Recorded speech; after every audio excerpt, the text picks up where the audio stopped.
একটা দিন আসবে যেদিন পৃথিবীর সবচেয়ে বড় ধ্বংস শুরু হবে। এক রাতের মধ্যে তারা এত পানি পান করবে যে পুরো একটা সমুদ্র শেষ হয়ে যাবে। আর সেদিন মানুষের পালানোর কোনো পথ থাকবে না।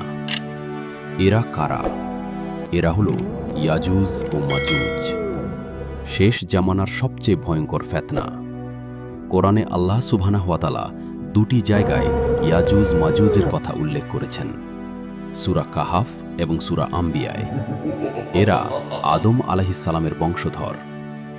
হাদিস শরীফে এসেছে, হাসরের ময়দানে আল্লাহ বলবেন, হে আদম, তোমার সন্তানদের মধ্য থেকে জাহান্নামীদের আলাদা কর।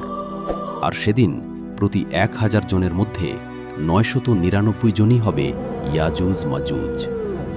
কিন্তু প্রশ্ন হলো, এখন এরা কোথায় আছে?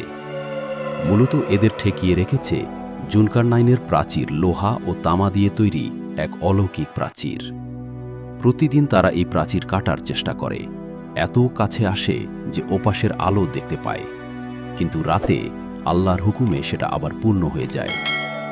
কিন্তু শেষ জামানায় ঈসা আলাইহিসসালামের আমলে তারা বের হয়ে আসবে।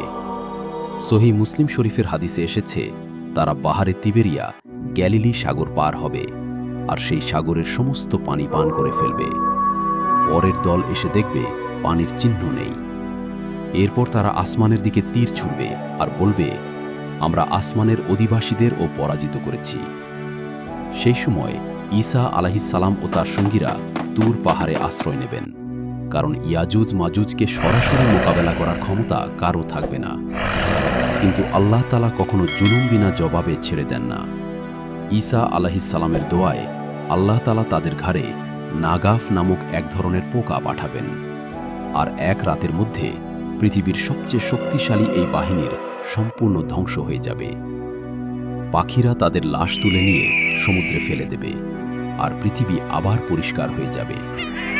ইয়াজুজ মাজুজের এই ঘটনা আমাদের একটাই শিক্ষা দেয় যে যত বড় শক্তিই হোক, আল্লাহর সামনে সব শক্তি শূন্য।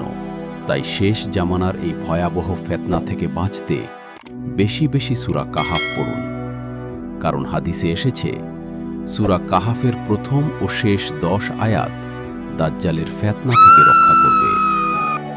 ভিডিওটি ভালো লাগলে লাইক দিন, আর যারা এখনো সাবস্ক্রাইব করেননি এখনই সাবস্ক্রাইব করুন, কারণ পরবর্তী ভিডিওতে আসবে দাজ্জালের ভয়ঙ্কর রহস্য। আল্লাহ হাফেজ।